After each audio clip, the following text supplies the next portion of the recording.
durch.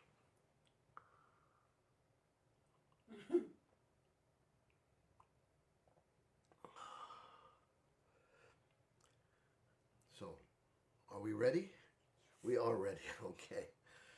Oh gosh, all right. Well, welcome everyone. Once again, as you can see, I'm more ready than usual, though I don't really think so, but at least I have my coffee here and not in some other room in this place. So.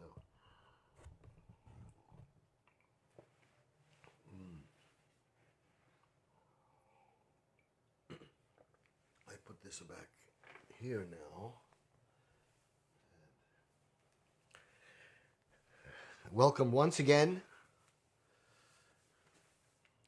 It's amazing. Already the summer is ending. We've been doing this for how many months now? Let me see.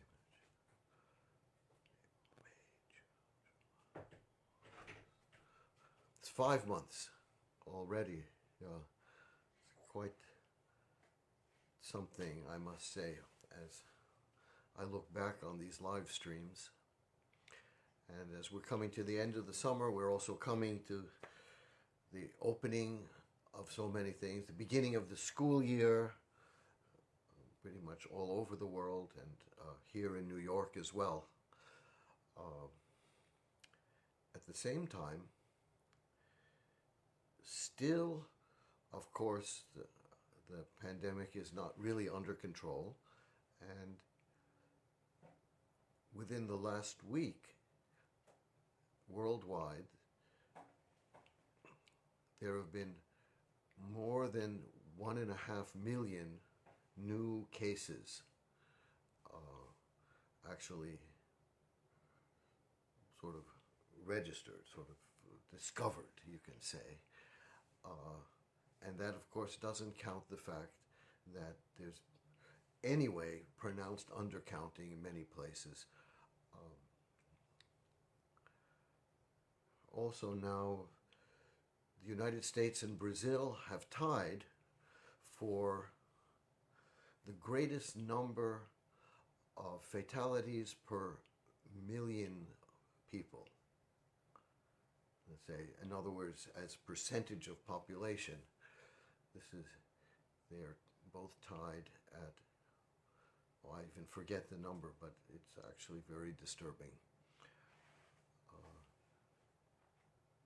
So schools have been opening and closing at the same time, and New York schools now are beginning to open, and we wonder what the prognosis will be. This is, in a way, very big experiment, I would say.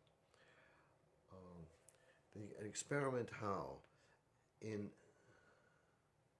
seeing what the progression of the pandemic and the virus will be with people actually beginning to forget, because things have quieted down in many places, people beginning to forget the danger of this pandemic. Okay. At the same time, I think the built-up frustration that's throughout the world has been leading to outbreaks of violence, outbreaks of all sorts of terrible things. And at the same time, of course,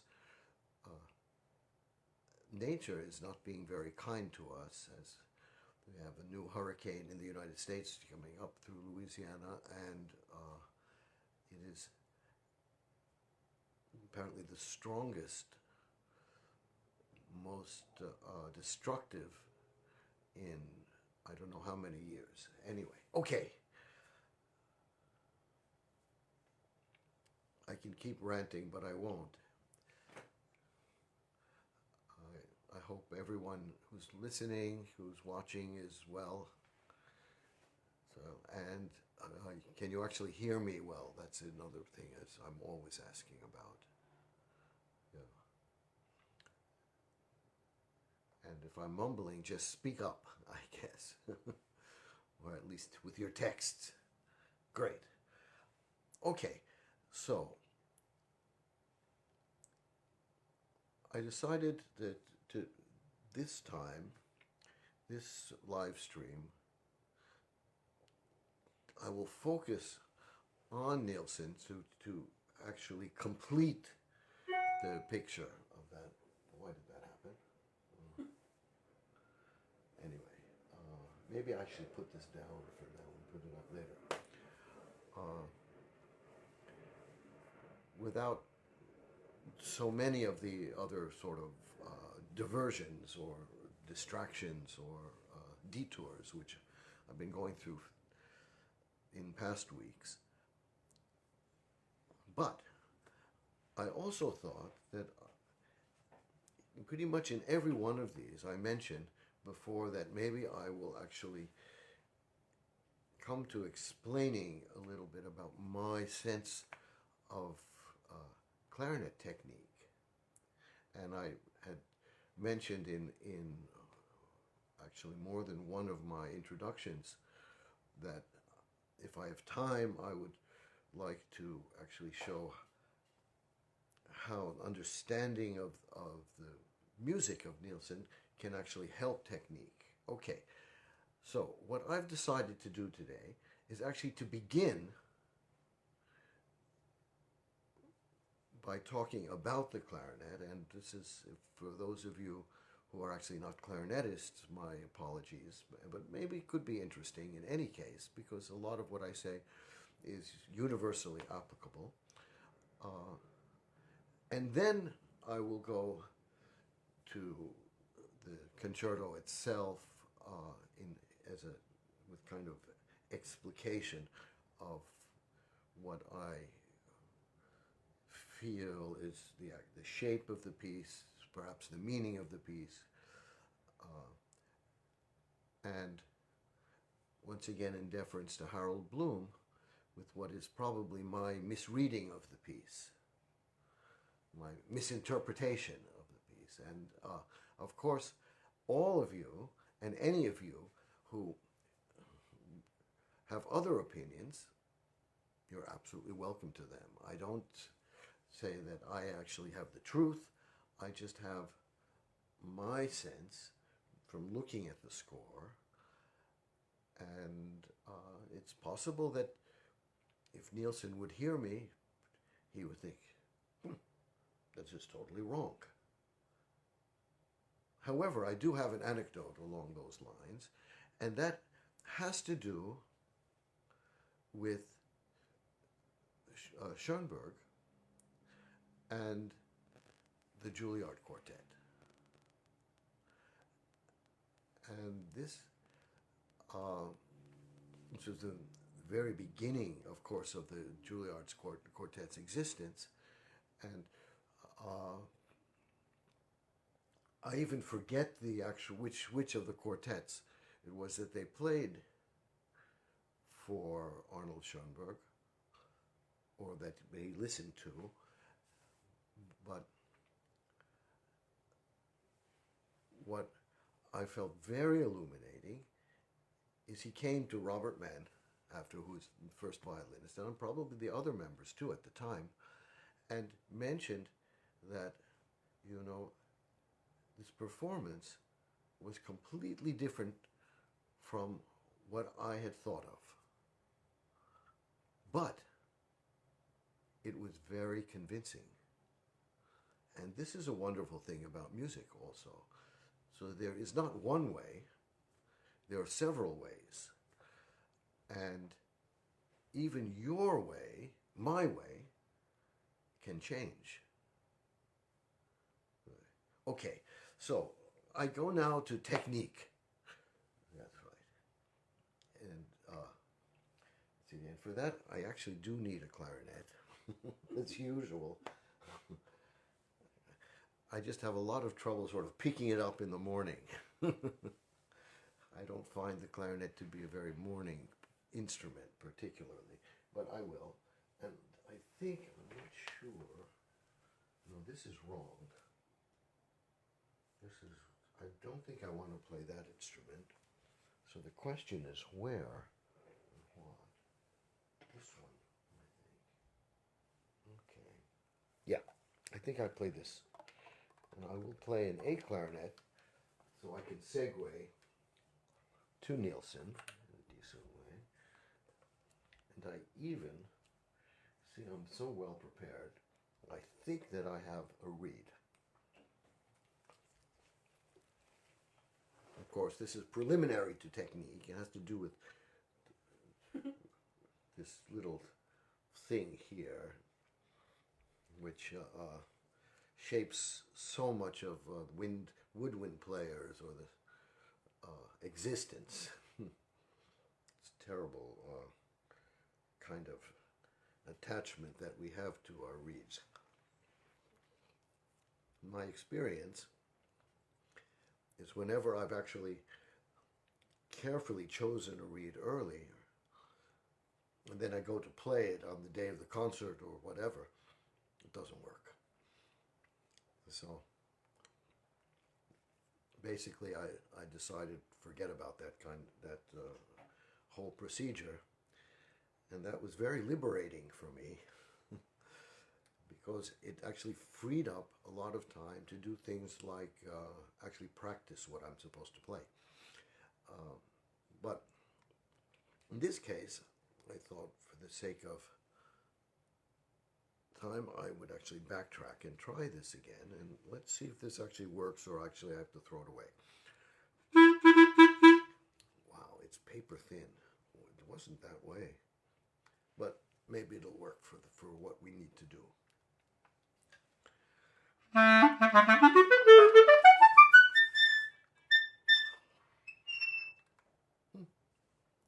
I think it's okay. So, what do I want to say about technique? And I will actually recapitulate what I've said earlier, but perhaps give more concrete examples from Nielsen. And for that, I actually have taken out my music, though I haven't really played it from this for a long time.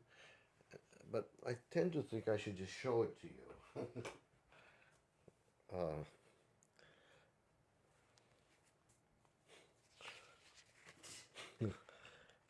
This is, you can see, it's quite venerable.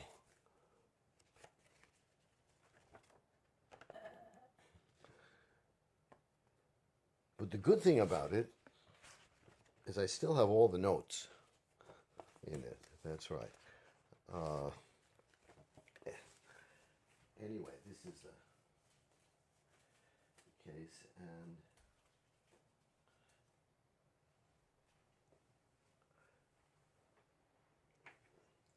this actually was maybe the first edition of this. I don't think it's worth much in this condition, but I do have a special place in my heart for this little bit of sheet music. Okay, so I go back to this and to technique, to the clarinet, if I can find it here. Yes, but first, what is of primary importance is to feel, and this is something I will sort of speak about, show, and perhaps you can take it up for me. It's a little bit odd for me to do this in this live stream context because I don't see anybody, so I don't get any kind of. Yes, I do see somebody. In fact, very important person. But this important person knows everything already, so that's but the idea of feeling, and I mentioned before from the very beginning about this, about how when the great pianist Richter was asked about it, how he got this incredible sound, he said, "I play with my feet," and the idea is that your whole body participates in the music and participates in all aspects of the music.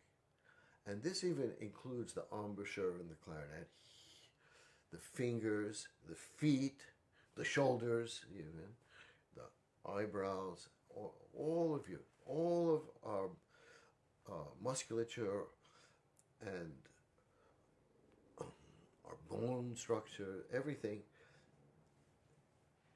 it becomes part of the music.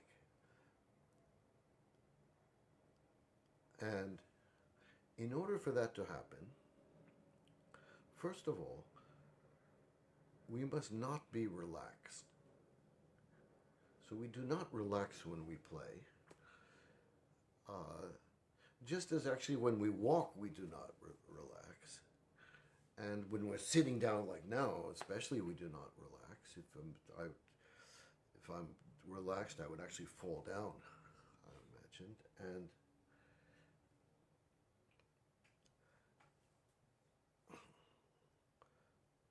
But all the muscles of our body, our whole being, is sort of focused on particular kind of rhythm. If we're walking down the street, we have a particular kind of rhythm. And there are diseases which actually inhibit this rhythm or bring sort of contradictory signals, and that's quite awfully debilitating. So there's a rhythm in general. Our heartbeat has a rhythm, everything has rhythm. So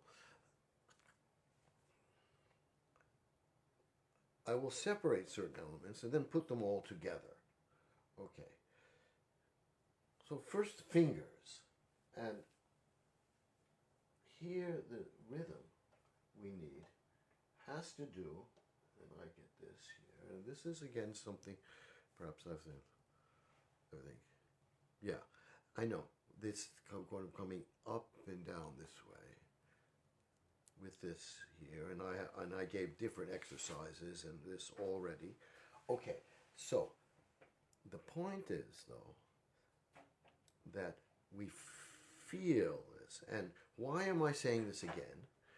Because we feel the phrase in our fingers. We feel it in kind of contraction and expansion of our muscles here in the hands.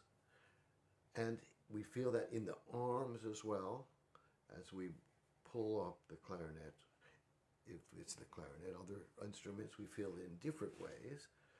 And we feel it in the feet. So if I'm here, I feel kind of a sense of groundedness. Yes, I know. I've done this all already, and this is a recapitulation. And there might be some people who are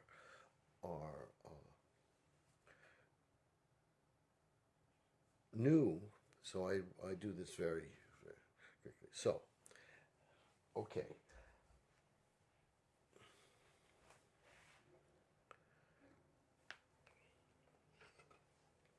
So now we go to the clarinet, and how do I apply this in a way? And I also have mentioned this before, but maybe not in such great detail.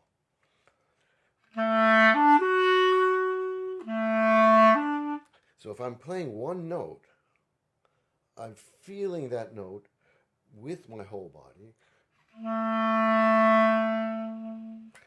So this hand is feeling this way, and this hand, which is perhaps supporting the clarinet, maybe not really, because I support it very much this way as well, is feeling also. So you feel a kind of period of how the note moves. And when I play, I like to imagine, and I've talked a lot about imagination. I imagine often string playing, and the reason for that is that I like to sense that everything is somehow visible. But the air, of course, is not visible to us, which, of course, is a problem with spreading this coronavirus. I think if it were visible, we would understand what social distancing actually means. But in any case, so we have the. So I feel that, for instance,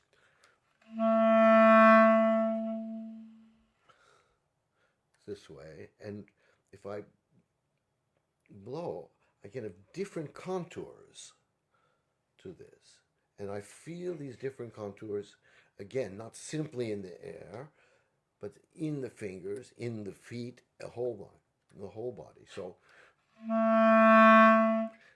and let's say I pretend that I'm a cellist or something, and there's going to be a reason for that.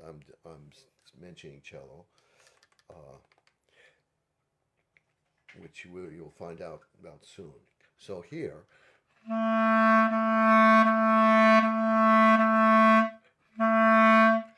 so there's a sense that the air is like the bow, and the embouchure is like the control of the bow.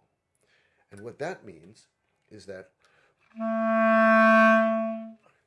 sometimes with bowing you add a little more pressure, you change the angle a bit.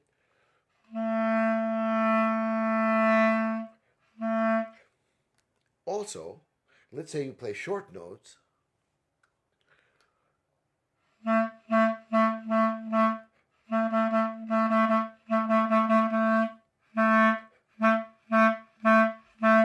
There are different shapes that you can make these, and they are very visible if you actually imagine, or actually visible to yourselves, if you imagine that somehow you are actually bowing and not simply blowing that way. Okay.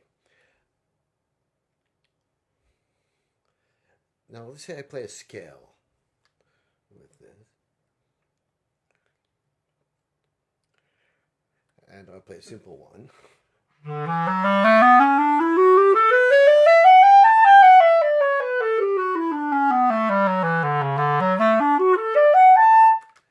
Here. The fingers, they work together, but one thing that's very important is that they squeeze together.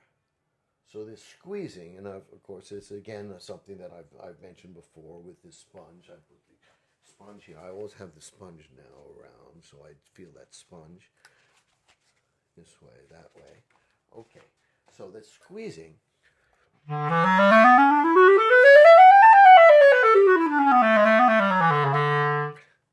There is actually creates what we call an even technique. So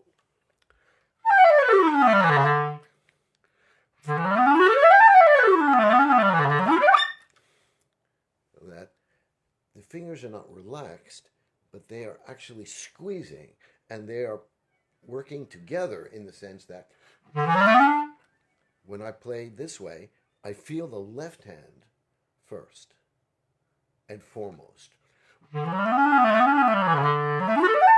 Even here, well,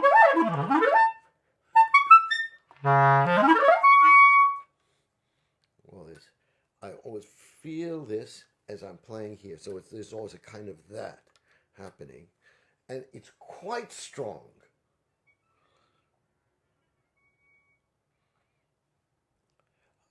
So it's not like I don't relax.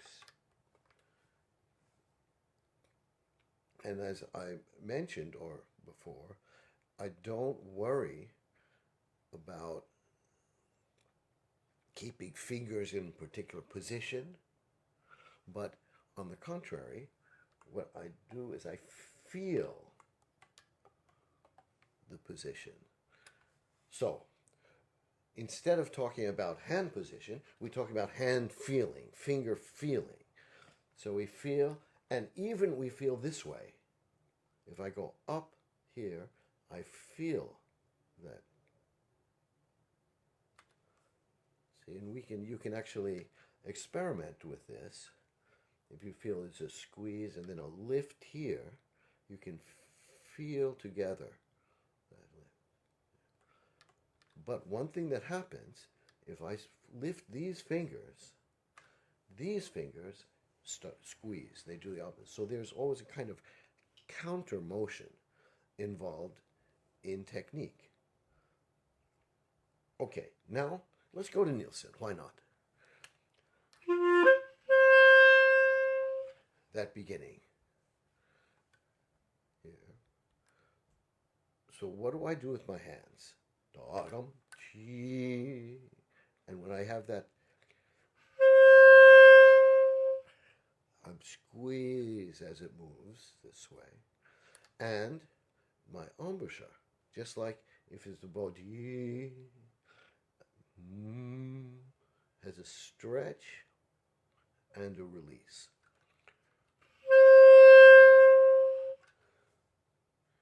This way.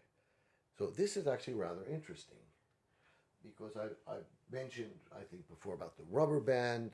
I imagine so. You know, so much has gone by, I have to say, that I forget what I did when. But you can correct me if you say, you've done that already 3 times, 4 times, 5 times. Let's hear something else. Okay, anyway. So this rubber band I have is even more interesting, yeah, because if I play that first note, you think that when you make the embouchure, you close your mouth. No, I open my mouth. So I actually play do.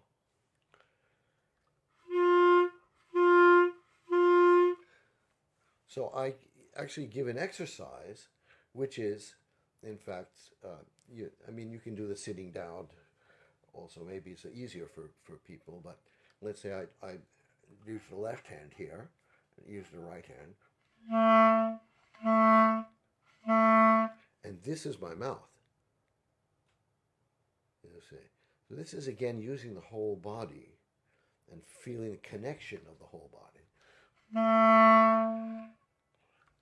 So I actually stretch the mouth this way, and as I stretch the mouth, I pull here.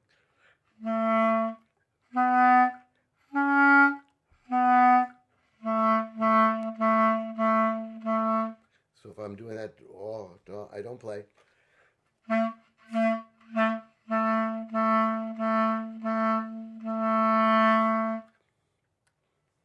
There.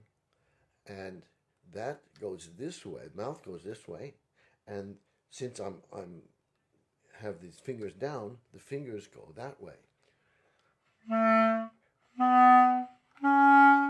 And here this goes up, that goes down, up and down, up and down. Well, I guess that's everything that works that way, up and down.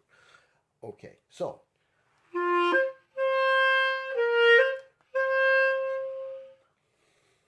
Okay. Then we have to deal with shapes of notes. And this is very important for technique, for what's called maybe even evenness of playing, even that's something that's quite overrated. But because notes have internal rhythm, they have a shape this way. They're not simply,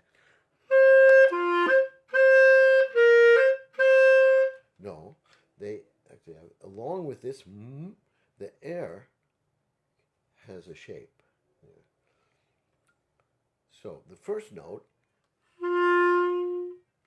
has a shape like that. The second note there, and the third note. So there's always this shape and the release of the note as well. One thing that I often mention to people is that these instruments that we have, it's especially these modern instruments, which are built to sustain in a way. Oh, the train in the background. Actually, that's what I was going to talk about. Although I was more thinking about the boat. You know, the clarinet loves to be the boat or the train or the alarm.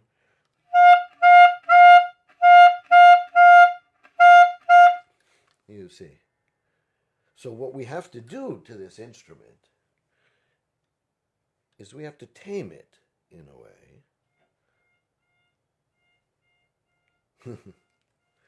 That so to have it overcome its natural tendencies to do things like that. Okay, and the sense of rhythm does this. So even if I'm playing not that way,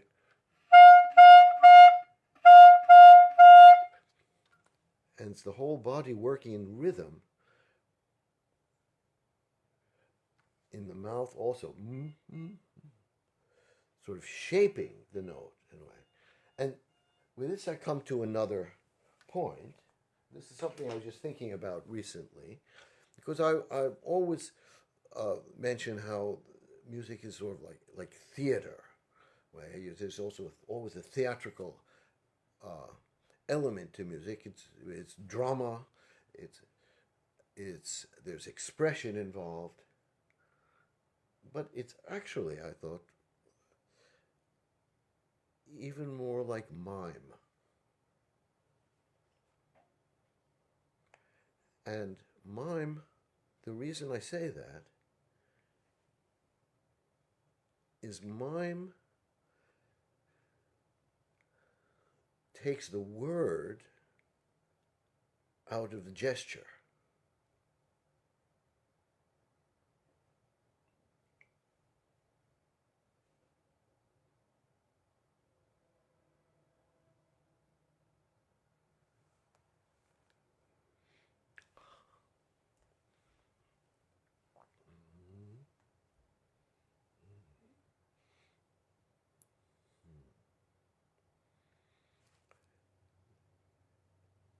And yet can communicate extremely well.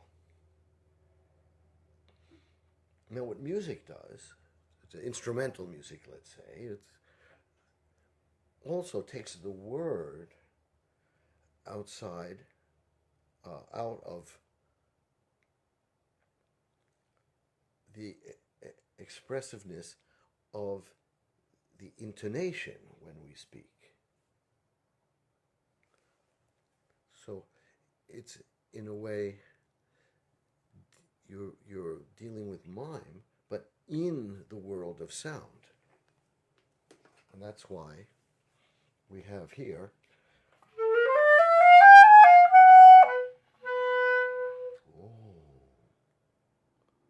this way. But our bodies, just like it was mime,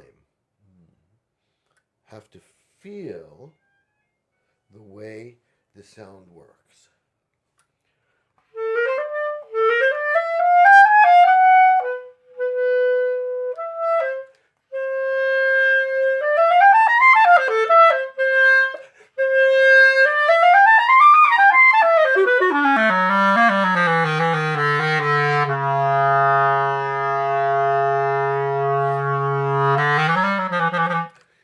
Etc., etc. Did I overdo it? Sorry if I did.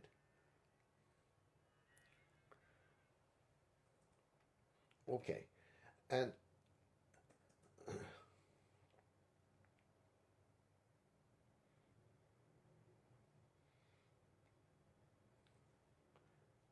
now I come to how you that you can practice the technique of the Nielsen concerto specifically, since I'm dealing with this now, in a way that will give you great stability. Somehow I sound like a salesman, don't I? That's funny. Because you understand the musical gestures in a physical way. So even here, we have that A flat. So we have to feel the A flat. And that moves to the A natural, which we feel. So that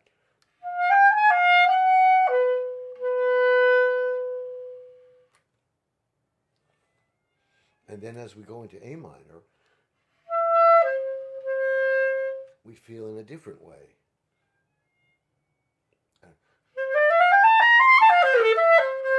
And then we go on this way. And what we do is we feel points. And these points are these important moments in these gestures. And before I was talking about this icons of musical expression, and how this piece in a sort of way expanded the notion of icons. And I will talk about that more when I go and go into the piece, I should say. But we feel these icons this way. So this is the beginning of the piece. Now here, let's say going, and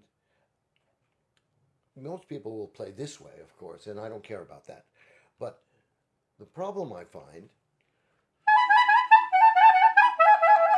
something like that. Okay? So we have to feel, though, that the notes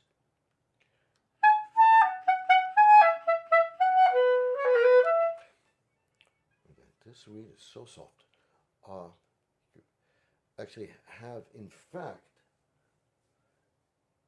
meaning this way. And the problem, though, is that the fingers go up for those notes.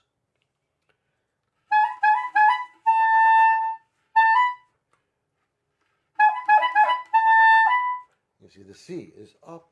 So the problem we have is simply a practical one in a certain way, is that I do it this way, again, just because that's the more normal way that people do it.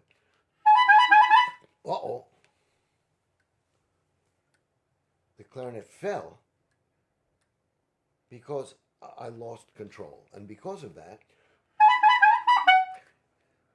people go on. So you have to feel that even upward motion actually has enough time. And this goes to a general principle, and this has to do with the fact, well, yeah, I'm not speaking so well sometimes, but it's that to have a great technique, you have to slow your fingers down.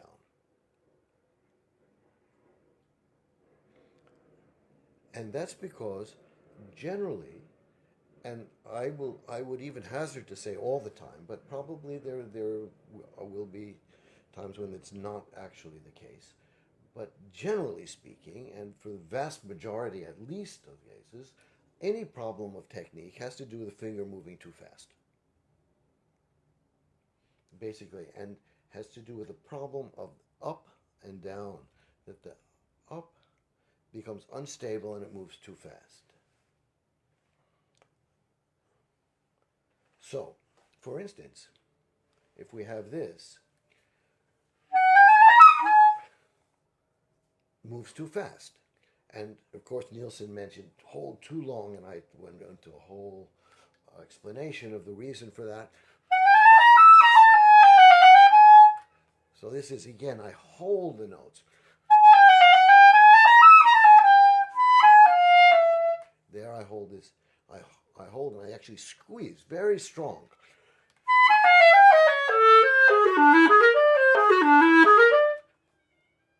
this way. So the hands are quite strong, and they're always holding things, no matter what tempo I play.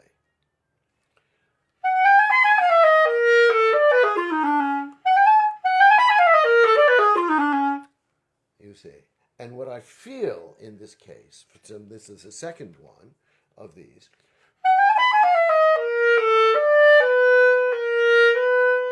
I feel that connection. So I hold both of them. Now I forgot exactly. Now I forgot what I'm supposed to play there. Yeah, it's okay. Then going on, that's really funny. That's here going on. What do I music? I have that, and these again. I feel that I pull the clarinet, and even before that.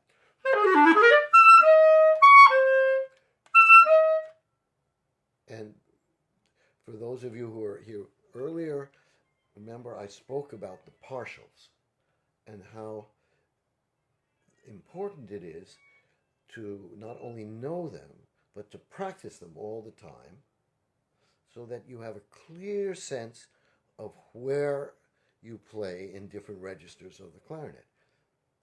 And this again, I do it, there.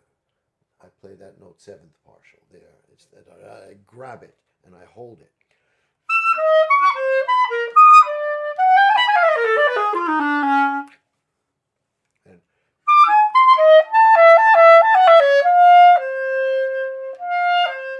And then there's a sforzando there.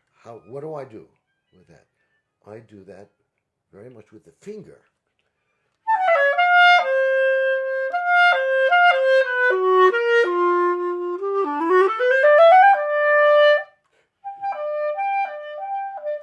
And going on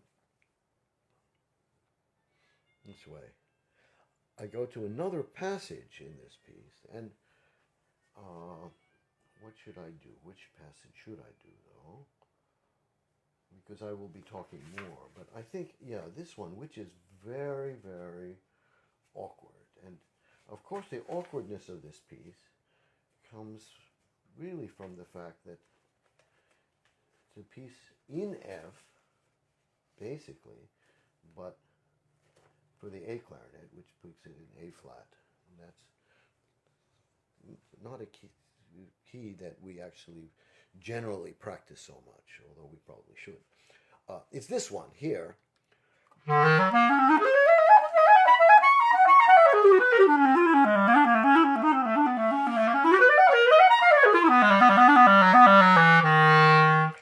There, and I will take it apart now.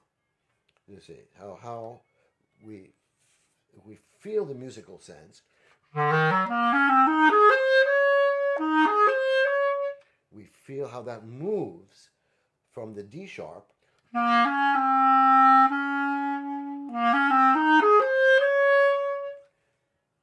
and then we have for the clarinet E minor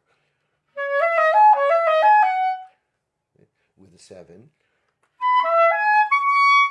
and then going to that E.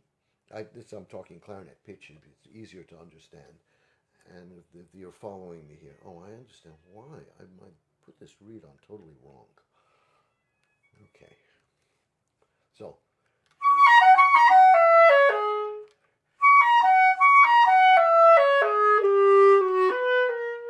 And in any case, there we have.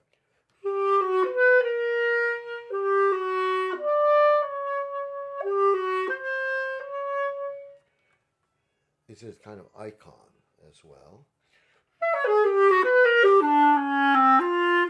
Ooh, did we know that those two are actually the same? They're parallel places.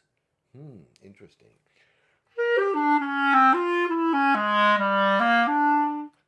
And then he goes back up and then here, I hold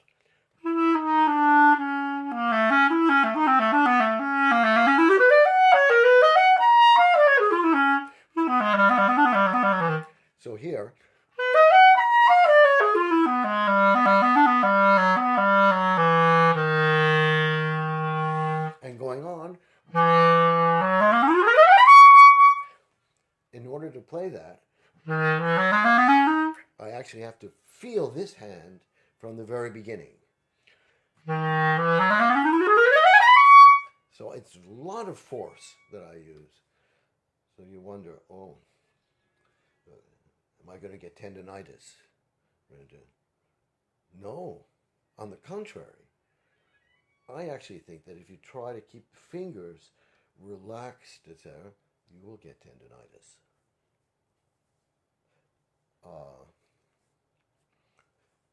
Why? Because, as I always mentioned, the antidote for tension is motion. And you can't have motion without force. I mean, at least we know that ever since Newton. Before that, maybe it was different. I don't know. But, you know, every action is an equal reaction. It's equal.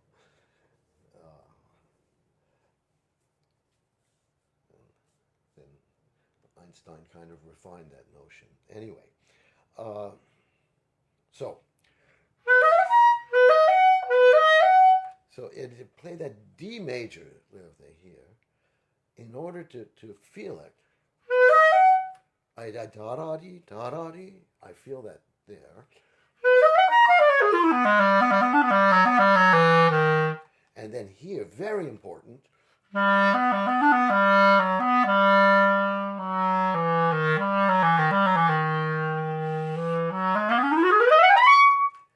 and now I speak about something that I don't know if I actually spoke about before or not, which has to do with the way the hands move this way and that way. If I did, let me know, and then I'll go on. But when I'm playing here, the clarinet will pull this way because of this C sharp. And then it will pull that way again, and then back. You see. So,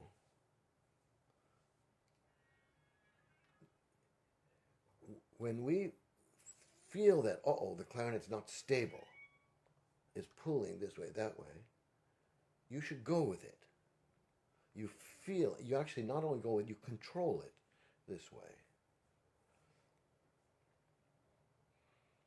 It's like if you're moving here, you move there, and then you move back, and this, that, etc., etc. Okay, so, and here is that way. If you played the other way, here, I played this right-left, and I'm not going to get into why I do that, but there's a reason, of course, like everything. But you can play this way, in which case the clarinet will pull this way. And that's also possible. Actually, I'll mention why. It has to do simply with, again, there is a problem of tension on the clarinet. And that has to do with when the fingers are together this way or separate. If they're two separate, there's tension in a way. If they're two together, there's also tension. So I will generally play, not that way.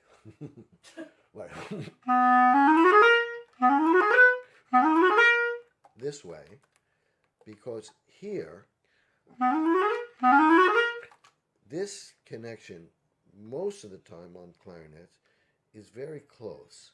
So it gives a little bit tension here because of sort of pulling this way. But you may feel differently, and that's absolutely fine.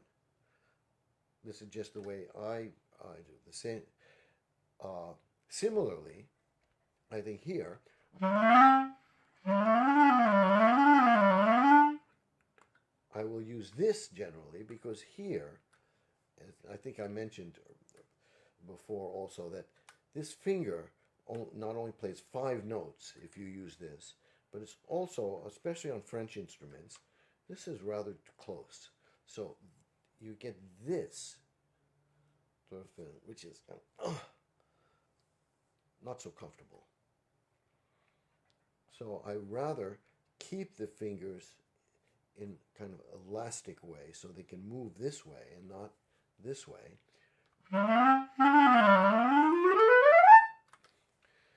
And then I can feel their motion better. Okay, so what am I suggesting to all of you? I'm not suggesting that you play the way I play, but that you feel your finger motion. And the other thing is that you feel the musical points in the fingers and the embouchure, everything that you have. So,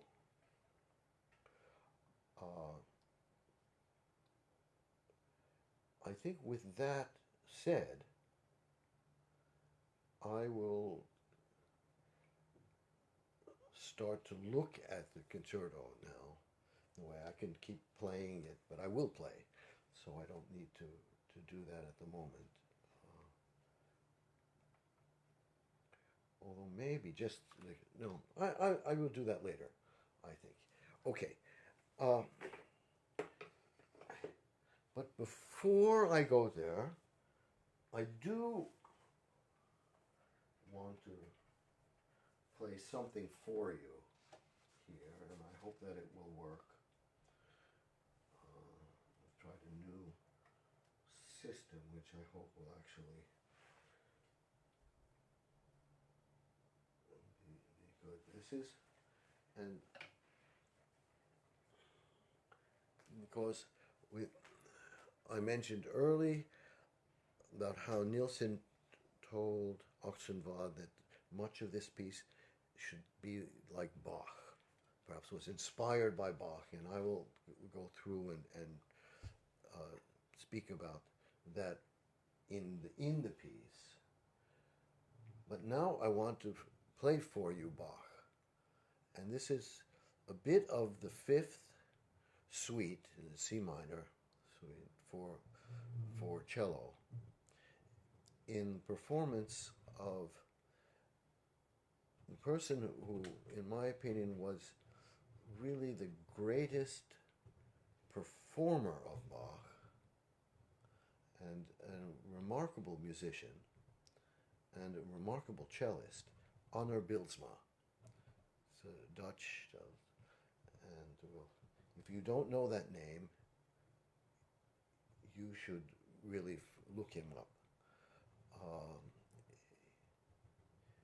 He was a great friend of mine, a great inspiration for me, and in his own way, even though I never studied with him and we only had our conversations, a great teacher of mine. So here's, let's see if I can do this right. Okay. And I'm going to play a bit of it because I find it so extraordinary. He has made several recordings of the cello suites, and this is one. Here, let's try. Hold it. Wait. Because I should use this. Yes. Okay. Sorry, I always forget something. This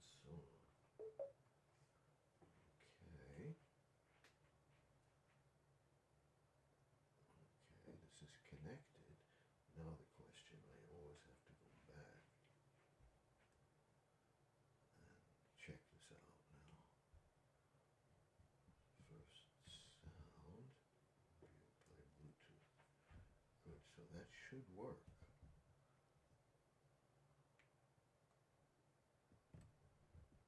Okay. So I'll play the prelude, and I would like to play the saraband as well, but here's the prelude.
this must be it.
Okay. I think it's remarkable playing. And why also, okay, why also did I want to show this to you? Not only so you hear it, but actually you can see as well. Because you can see how, when he is playing,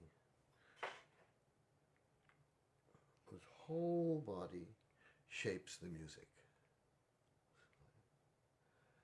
And how his body is so sensitive to the harmonic nuance. Even to the extent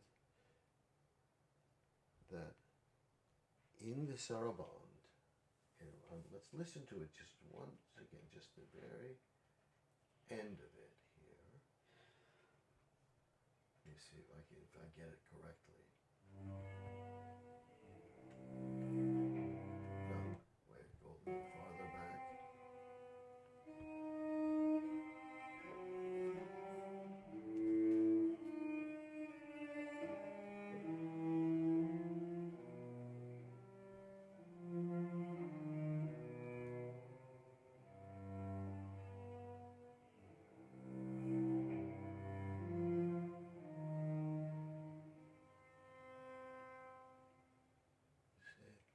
he phrases that because he knows that even though the last note is not in the bass, it is the bass. This way. So that the Bach's wonderfully complex polyphony comes out in tremendously expressive way. Now, Nielsen, of course, was a very different composer, but like every composer, he was influenced by Bach, like pretty much every musician. And this includes jazz musicians such as Sidney Bechet, who we spoke about quite a bit before. They all understood sort of monumental importance of Bach in the history of humanity. Okay, so we can feel in Nielsen also this sense of where things lead, how things can be expressed in this. And we can take an example from this performance and use it as inspiration. And I have to say that this is something that's been very important for me. And this is also something that is very important for education, one's education, because we think of education as an accumulative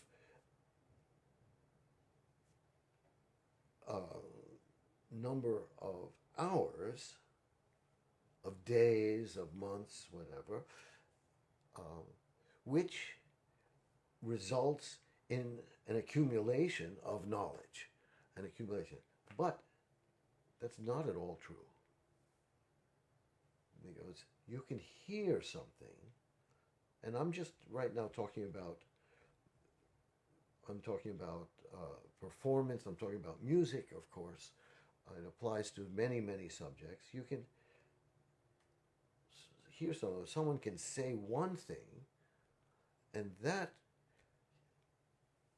can actually give you tremendous knowledge. At the same time, you can study something for years and actually not learn anything. This is a different subject, of course, and I'm not going to get into it. But the regimentation of the educational process that we have now, I think, actually results in people learning less and less. Okay, that's enough of that rant. I go now to Nielsen and say goodbye to my good friend Anna Bilsma. Yeah, I'll even turn this off. Well, how do I turn it off? That's interesting. So I think that went off. That's right. I can put this away. I'm going to go back here. And what I should do is take my clarinet also, because I will demonstrate not only with the piano, but with the clarinet. And I put this here since I will use it. I put this in another place. And I come here. And in the last live stream, we got past the cadenza, first cadenza, into the next part. Okay. And I'll just again do a little bit of recapitulation about everything. So we remember that Nielsen had a very, I would say, personal relationship with intervals. And in this piece, you have a clear sense of what are good intervals. I read last time about what he said about intervals and different ones, but We have, of course, the fifth, the second, and then the inversion, which is the fourth, and the second. There also. So these two actually form his primary chords in this piece. And you also have in the chords, you have in inversion both, so you will have not only this way, but you will have this way, and compound chords, which end up being this. And along with that, he distorts, right, by half steps, and I mentioned how that's like these distorting mirrors that you have, so that things can get this way, that way, whatever. So instead of, we have here in this, the end of this cadenza, I should do it in the right key though, right? So instead of this way, this, we have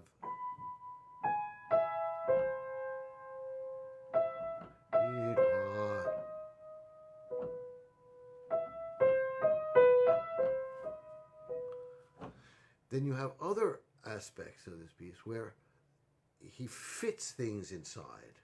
So you will have, for instance, even in this end of this cadenza, you have, for instance, here,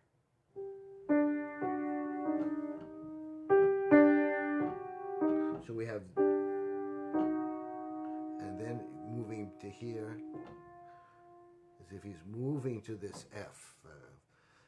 And at the same time with all of this, we do have this tension between keys, between basically the F and the E here, those two, and their dominance and all their related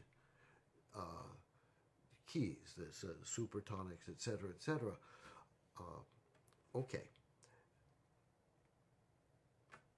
And this distortion is actually also, we see that in, or I can say, in a kind of expansion, which gives you this. Oh, coffee. Thank you. See, I'm losing my train of thought, so I need this.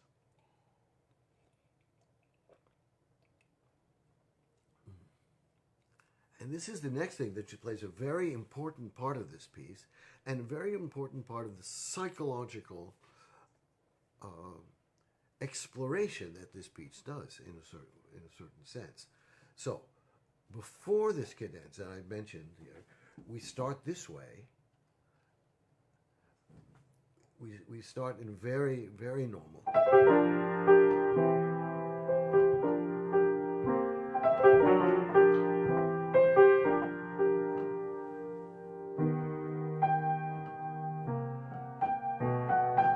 And then, again, very incredibly normal. And then, and even here, and then we have, and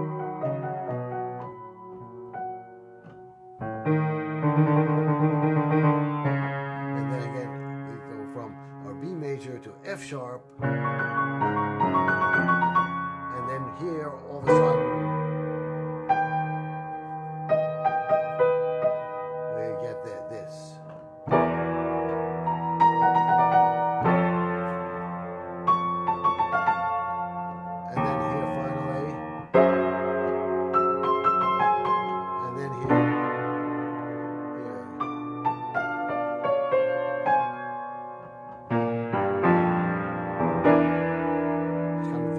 Moment with it.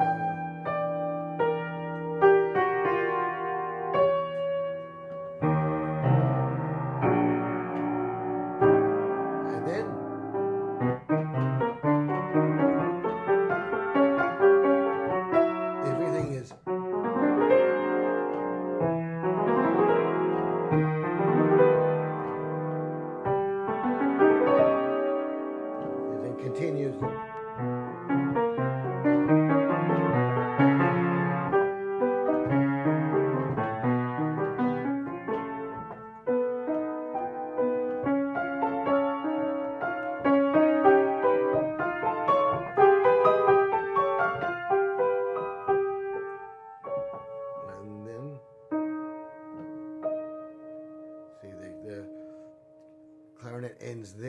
finishes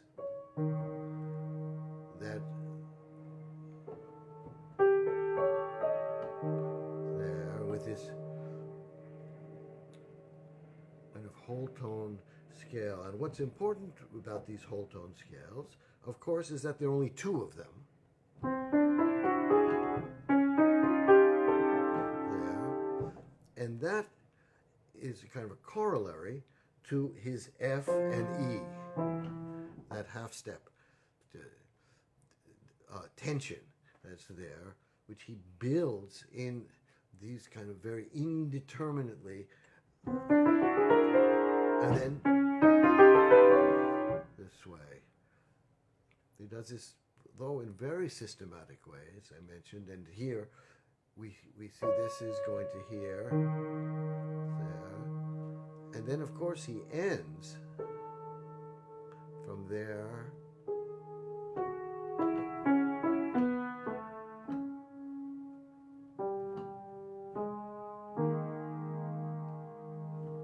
so we have this here is the inversion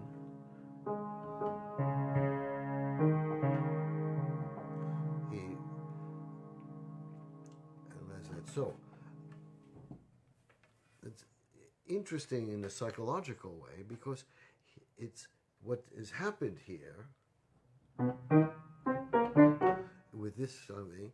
It's kind of it's turned the world upside down, and we end with this way. And of course, after that,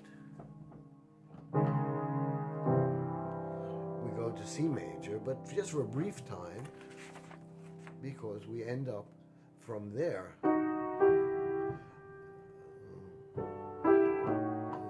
I'm sorry, that then here,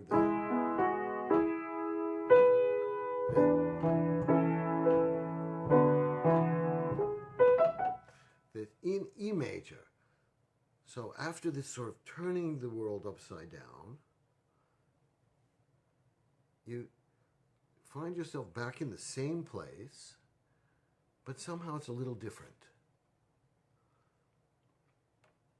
Even though everything is exactly the same, but it's just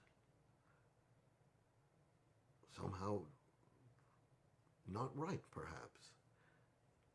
And we find that as it goes on here. And remember this upside down. Of course, this is all my imagination, and I'm just sort of creating, sort of alliterating this, what I feel musically. But the beginning of this piece, in F, as we go from here, and then finally we start here.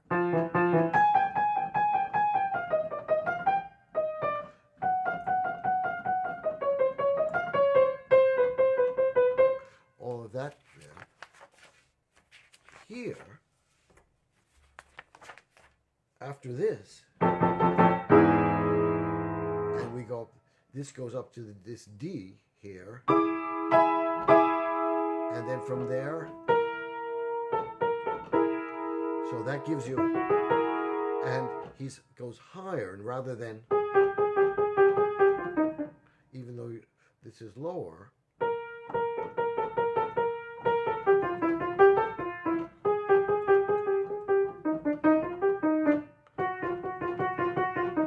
the whole thing descends. So in a way, it's kind of upside down from that. And then the clarinet comes in, of course, with this kind of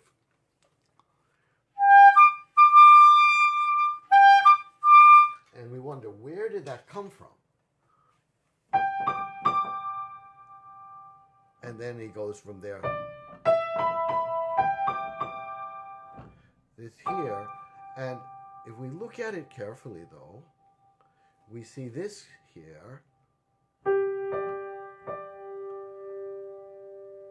but this comes here. It comes out of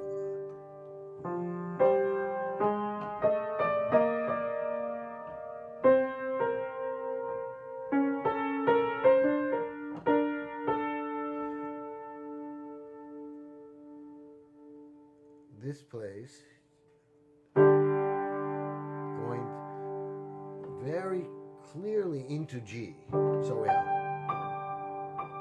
have that there. And this should move into C major, so, but it doesn't. So it's always there. Here. And then, of course, move this way. Okay, I don't want to deal with it so much here, but he keeps moving this way. And what we have here was we start with this. And this is, so also we can see this as this, with this A is actually gives you the inversion of this primary chord. So again, the sense of something is upside down is there. Okay, and then finally, as we move on,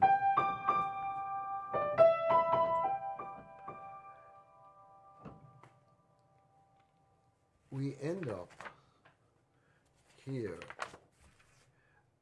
as it is. I'm sorry, I'm a little bit getting it, but we have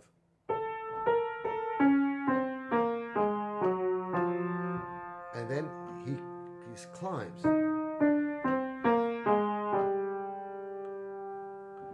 this way, and then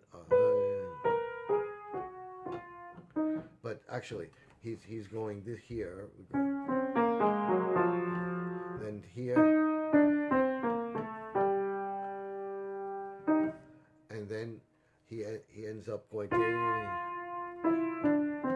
and then keeps going up.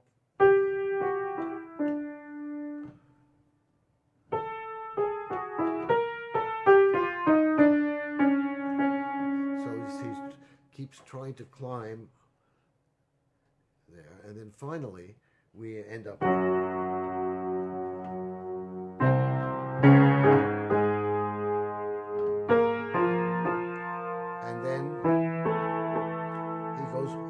Around this F to going to get the E, the F, E, F, and again we have later on after this part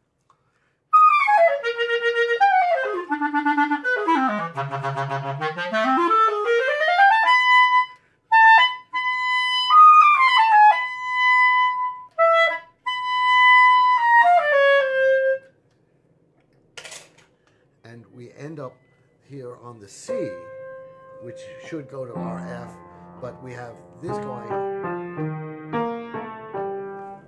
This whole thing keeps cascading up again.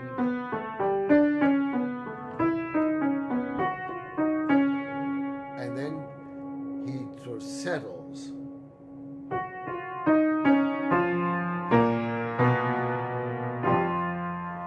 To that F there. And that F turns into, after, with this, and here,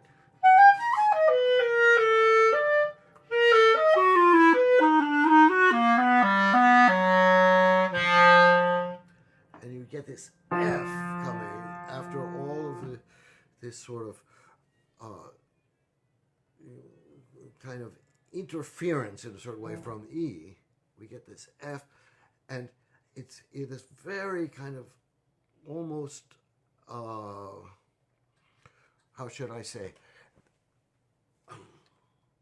not only angry sort of, but violent way that he goes here. Plus, remember,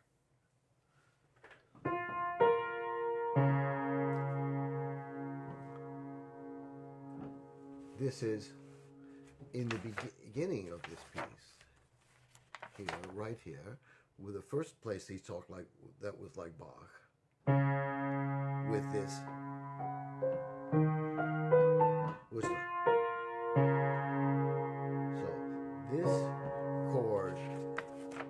also has kind of seminal importance in this piece, and we have here exactly that happening.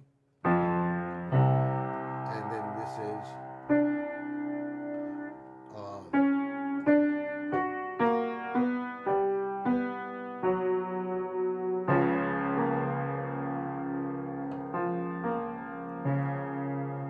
moving there. It's exactly going to. So we have this F coming in the clarinet.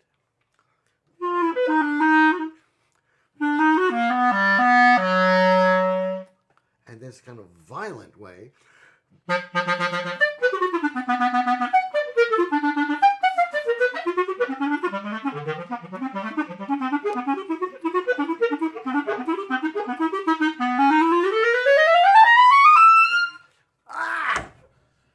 To this throughout. That's like, no, this is what I am.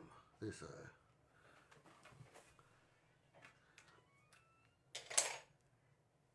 and you may have noticed that I played an extra note, and this is very important here because in this place what Nielsen originally wrote was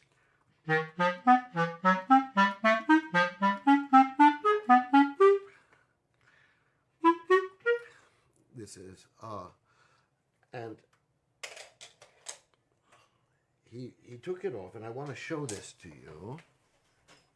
Let's see if I can, because I actually printed this out. Yeah, I'm a little bit, all of a sudden became scatterbrained again.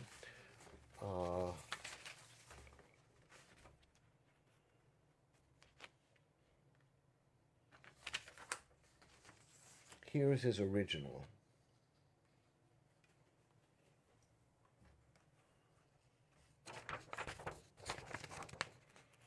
Right there. And then he rewrote this all.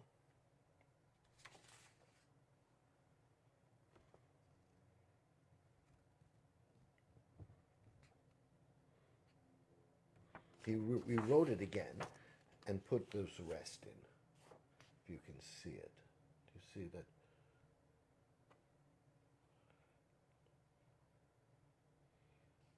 Okay. And I'm sure that that rest came from the issue of actually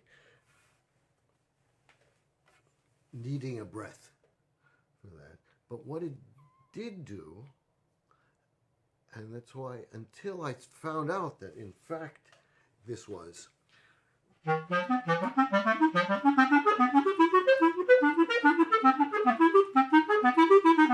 that way, that, God, this reed is, well, you should wet it. But until I found that out, I did not understand this passage. But then, all of a sudden, with that, I understood, first of all, that that music actually came from here.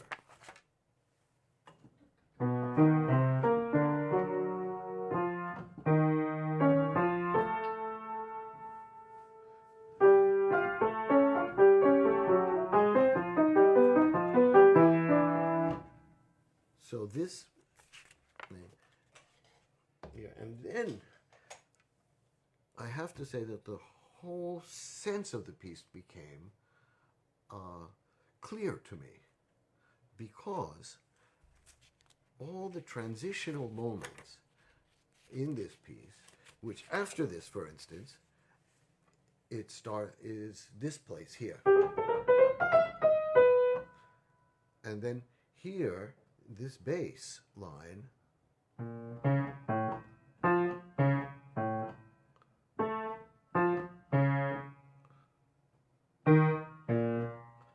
and then going on, actually is related to the first passage, whole tone passage, and that's related to what the clarinet plays in this moment here.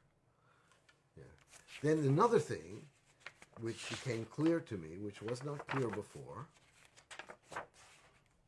I'm going to go on in probably another 10 minutes, and then I'm going to go through this piece, but I'll have to do it. Well, I just want to finish it. And people can stay or leave, doesn't matter to me.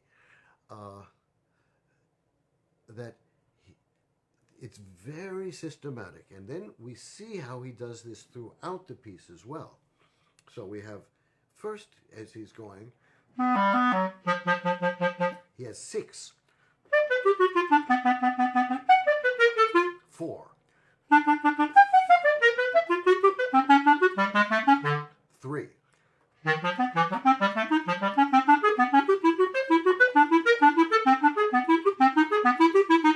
And then what happens there? And that is actually rather interesting here, because the passage throughout here is going from I'm sorry, I'm in the wrong place, but then he starts to contract this here. Again.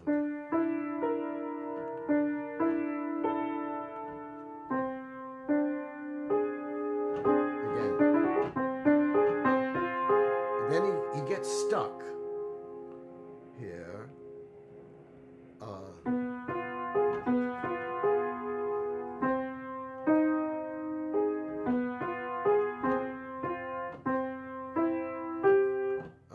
I'm playing wrong, but I'm sorry. And then he breaks through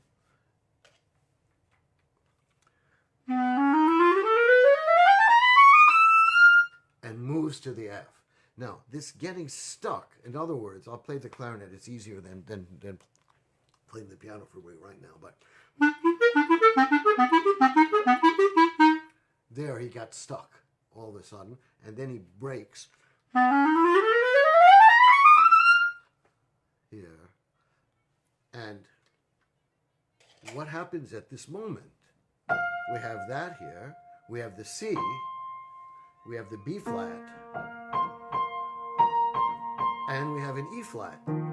So this gives the total combination chord for both. So it's a very important moment in this piece. Okay, and from that we move on, of course, to this poco adagio, and going all of a sudden, and there we again have, and then this one, yeah,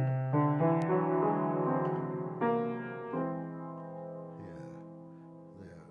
Now this we can think of in 2 ways. We can think of this as a combination of E and the subdominant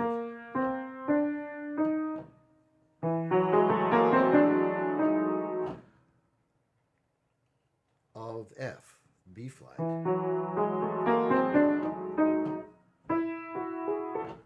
that way. Or we can think of it as this expansion, kind of stretching of that here.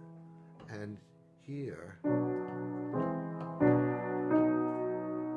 he goes from that which is disturbing to first B minor, major, sorry. And then it is very beautiful. I'm sorry.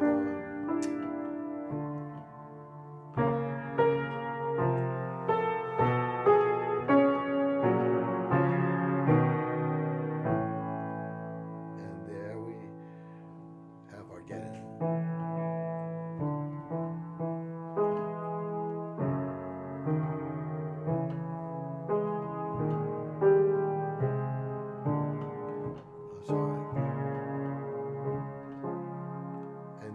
from there, we move to the clarinet. And here we have our two sides, because the first one was this. And here we have this. Yeah. The second of our whole tone scales, or augmented triads, and then that moves the same way.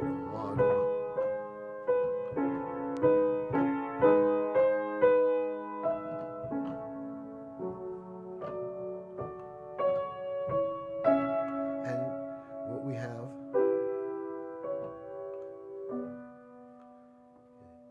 so it's B minor. This is another icon, expressive icon.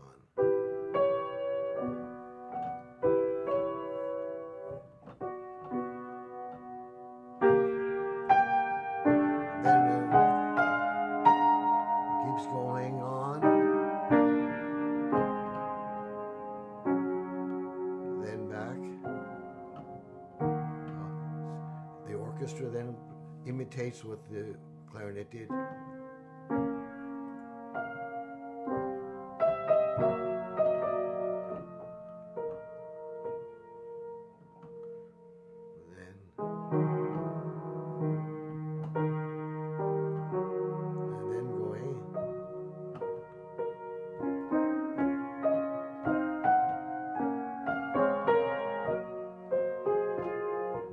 This, and here we have our inverted primary chord, and he gets stuck again.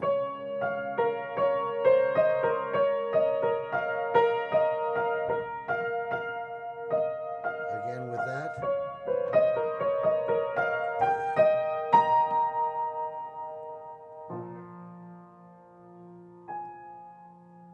And there, again, we have then, and going on, and this tritone, which comes out of course, this.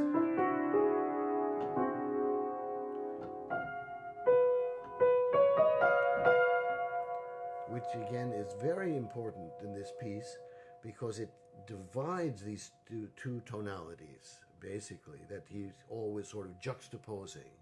You know, whether it is the F and the E, or it could be the B and a C, or B flat and A, whatever. And this.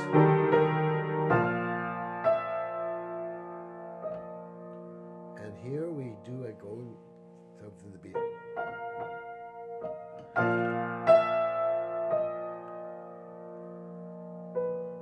That's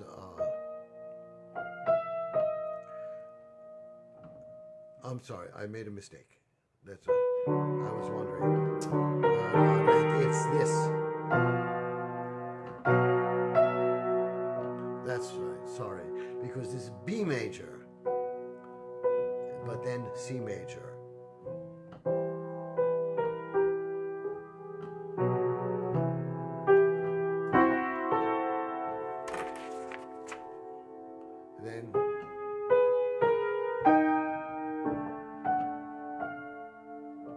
Then this is a very important moment.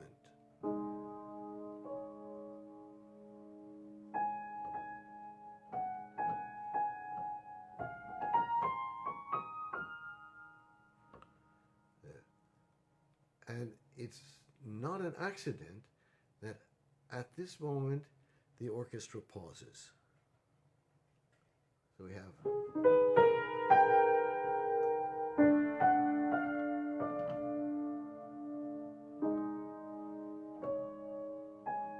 And it could go on.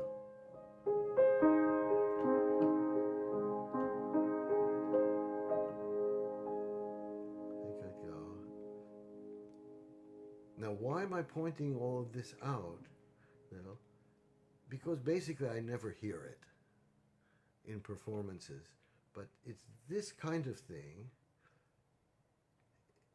sort of just like when we heard Bylsma play Bach, the capturing of the specialness of the moment, which we need to know. And I'm sorry that I'm a little bit scatterbrained, but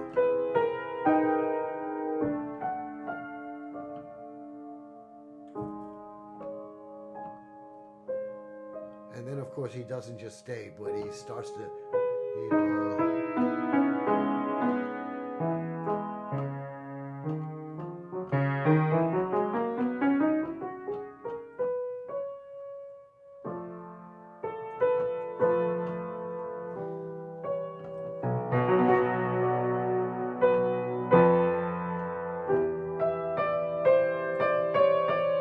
then we have here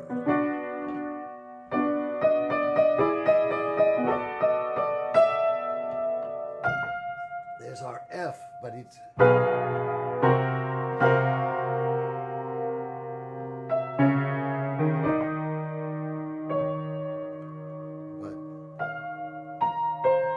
then we go to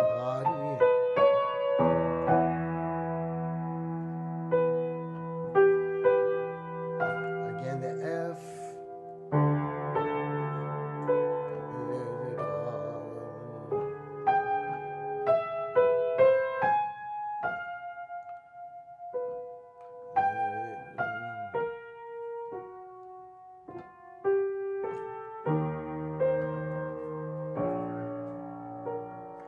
sorry, I'm really reading this so badly, but he goes from the B minor to B flat. So that half step, and he's going B, and then that here, if we go.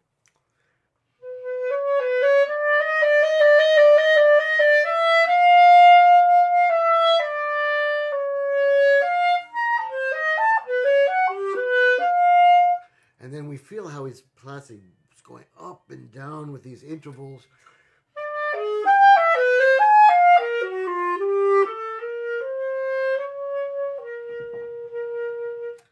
And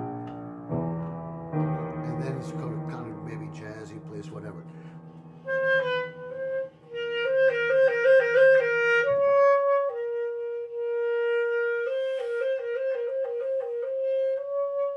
And here, I know I'm abusing my time here, but anyway, we have a misprint in all the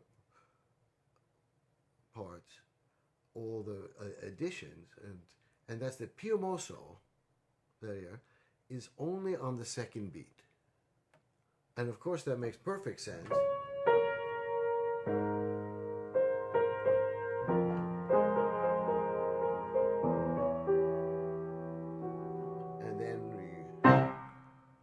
And there again, it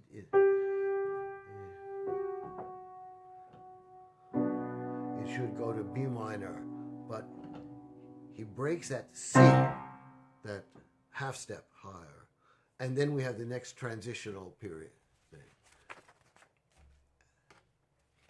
And that, of course, as I mentioned, and I don't have time to go through that really in any kind of detail, but we do the clarinet have this kind of very unsteady sort of part on top of this very crazy accompaniment, which is related to that first whole tone accompaniment and will be related to other ones after that as well. And then here, we have the same issue. Again, this is for fits in that interval then.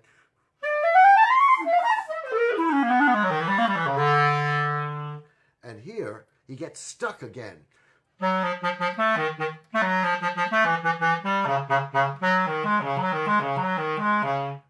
And what is that, of course? That is simply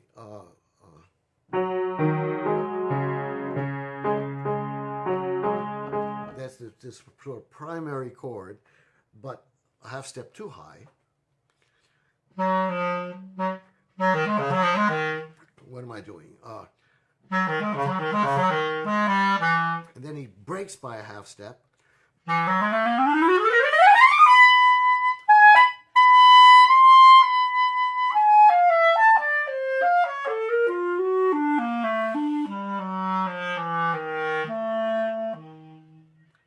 And then I will go on just a little. We have this.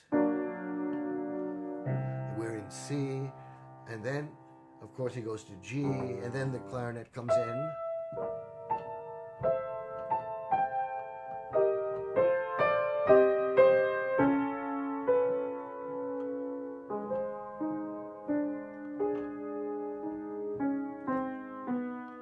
And going on, it's another typical icon. Then could be, can go up that way, but he just does that once.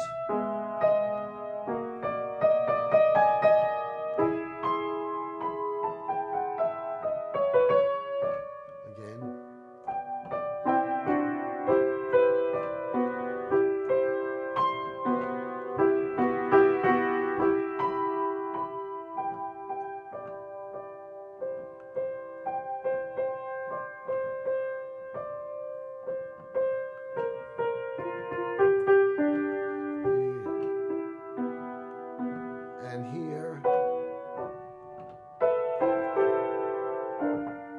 And here it's very interesting. And this, of course, is that, but goes to here.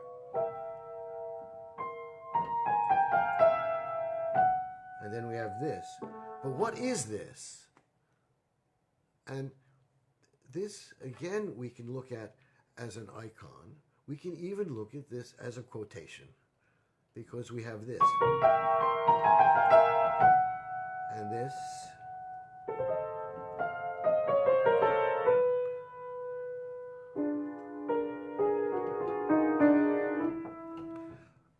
Which would be very typically from Mozart.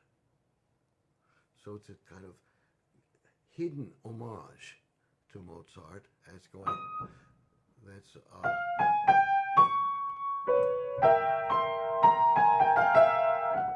and then he hides it more.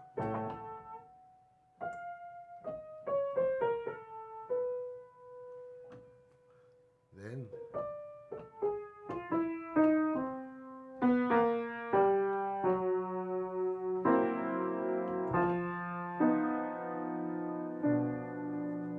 and here is something that I don't quite understand, because it is in his manuscripts that he writes a tempo at this moment. But it's here that he is stabilized, that with this primary chord, and that leads directly to this horn.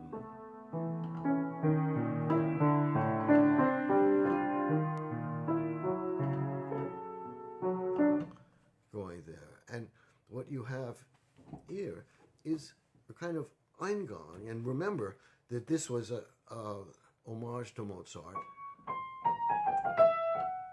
that way. Here we have kind of, although it is of course different, but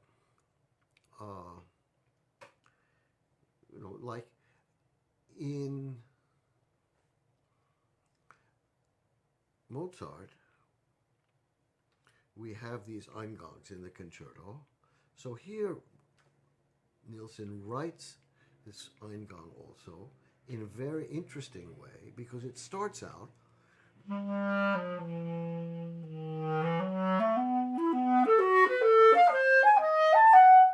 with all his good intervals, and then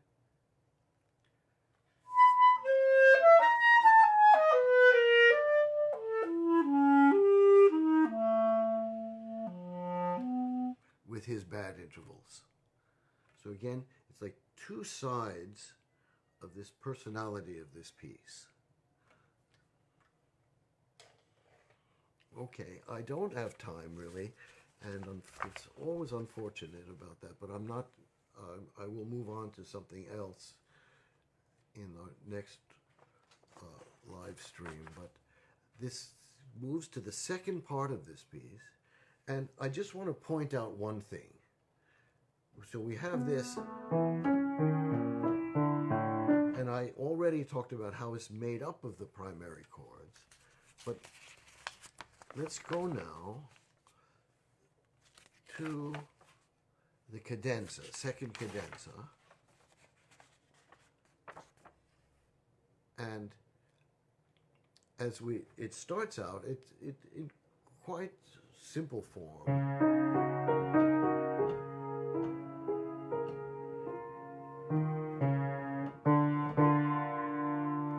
And this is all of this kind of chromatic progression, which leads finally to here. Then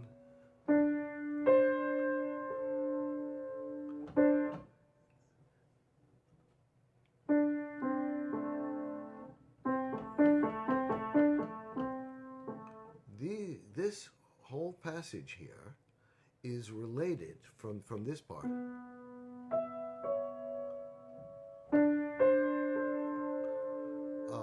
Where in fact, where am I going? Yeah, here, that's.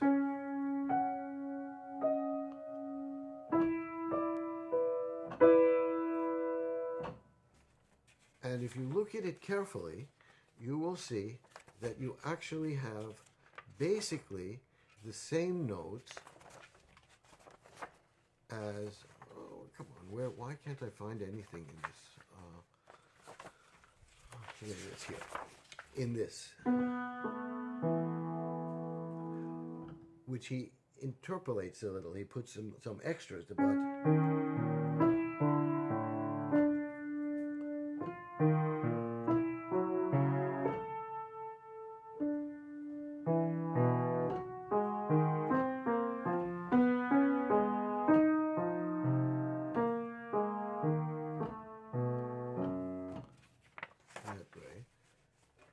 Well, first of all, we have that here in this.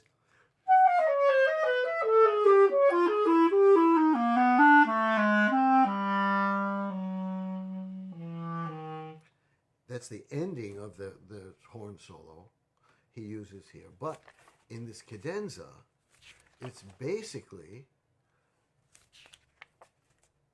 comes from that horn solo, from this moment. So, in other words, after this place,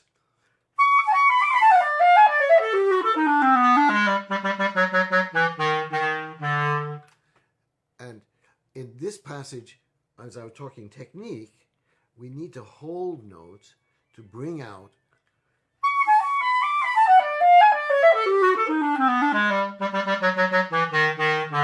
and then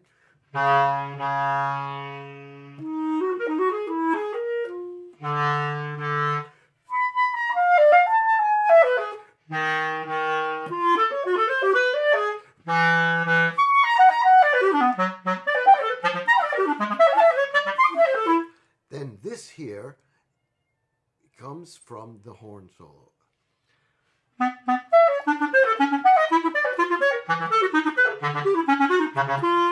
Etc., etc.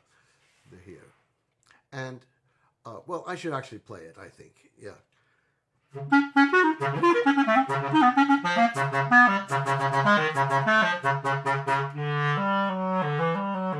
Because I need to mention one thing, which has to do with the two diminuendos in this clarinet part, but in fact the first one is a mistake and was put in, and I have to mention this to people. Yeah, it comes from here, and in the old score, it's actually correct. It doesn't have it. But from this,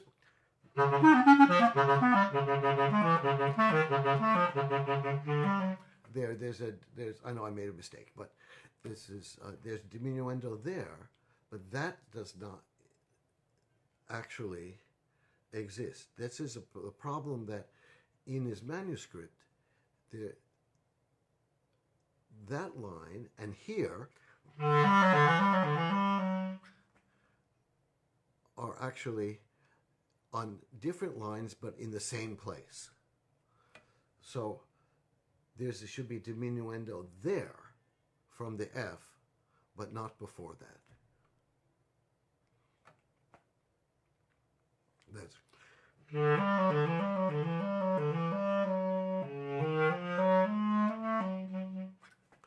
and I think with this, I've really outstayed my welcome, and I will stop now. Well, I should actually just one more, only that this passage here, which remember I mentioned before how there's also a wrong note here, how he ends up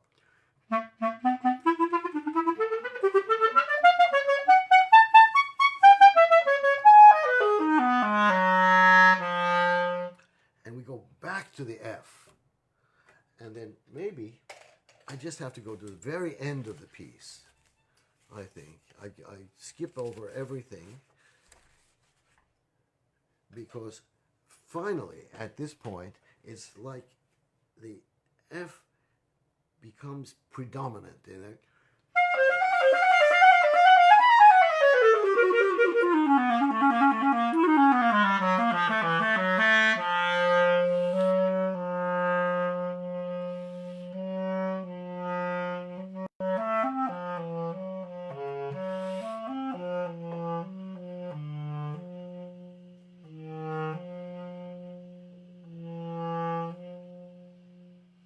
And my favorite part of the whole piece comes up right now, where he combines both the F, the E, and their dominance, of course.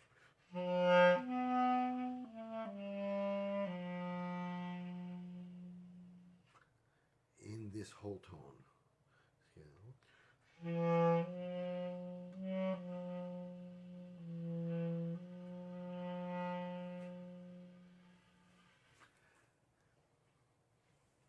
And we finish this piece here.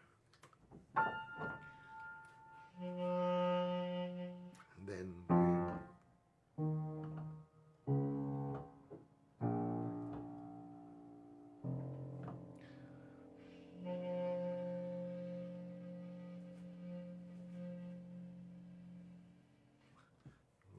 and thank you for being with me in this kind of very scattered kind of explanation. I'm try to be fast, but became, I think, instead of fast, confusing. Anyway, please be well. We are ending the summer, but we'll have at least, I'm sure, one or maybe two more of these live streams. So I hope to see you next week. Bye-bye.